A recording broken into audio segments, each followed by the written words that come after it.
Kembali bersama kami di Newsline pemirsa, jagung merupakan tanaman hortikultura yang terus didorong produktivitasnya sebagai salah satu cara untuk menjaga ketahanan pangan. Hal ini yang kemudian membuat salah satu perusahaan produsen pupuk petrokimia Gresik menjadikan Gorontalo sebagai lokasi demplot pengembangan jagung berkualitas. Gorontalo merupakan provinsi yang menjadi sentra jagung di Indonesia. Kondisi itulah yang mendorong perusahaan produsen pupuk petrokimia Gresik menjadikan Gorontalo sebagai lokasi demplot jagung. Gagasan ini diinisiasi secara bersama dengan Wakil Ketua DPR RI Rahmat Gobel. Panen raya jagung pun dilakukan di demplot petrokimia Gresik yang terletak di Desa Tolotio, Kecamatan Tibawa, Kabupaten Gorontalo, Provinsi Gorontalo.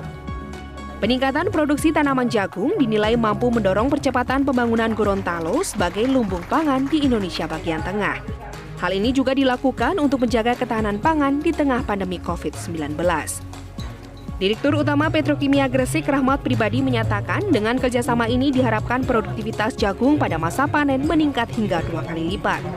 Di mana untuk 1 hektar lahan demplot bisa menghasilkan 10,1 ton jagung pipilan. Yang kita lihat di sini produksinya 2 kali lipat dibandingkan yang lainnya.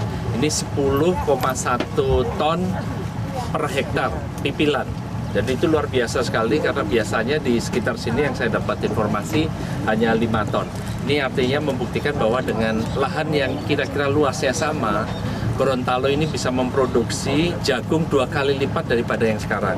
Dan kalau itu terjadi, tantangan yang diberikan oleh Pak Rahmat Gobel bagaimana mensejahterakan petani itu bisa terjadi. Karena dengan 10,1 ton tentunya pendapatan bagi petani juga meningkat 2 kali lipat.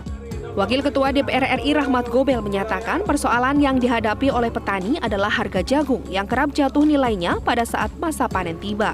Kondisi ini juga dialami komoditas lain seperti cabai dan tomat.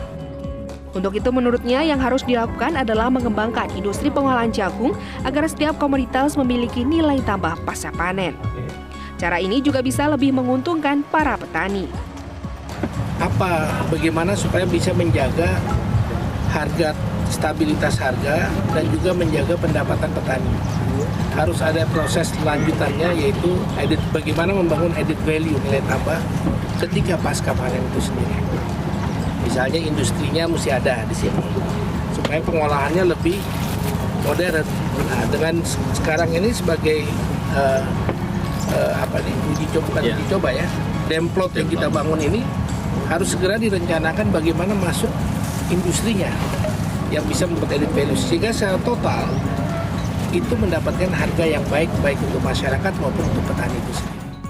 Politisi Partai Nasdem itu pun berharap pola pemupukan yang dilakukan oleh Petrokimia Gresik menjadi solusi agroindustri dengan menghadirkan produk berkualitas untuk meningkatkan produktivitas pertanian sekaligus menjaga keberlanjutan pertanian. Dari Kabupaten Gorontalo, Tim Liputan Metro TV.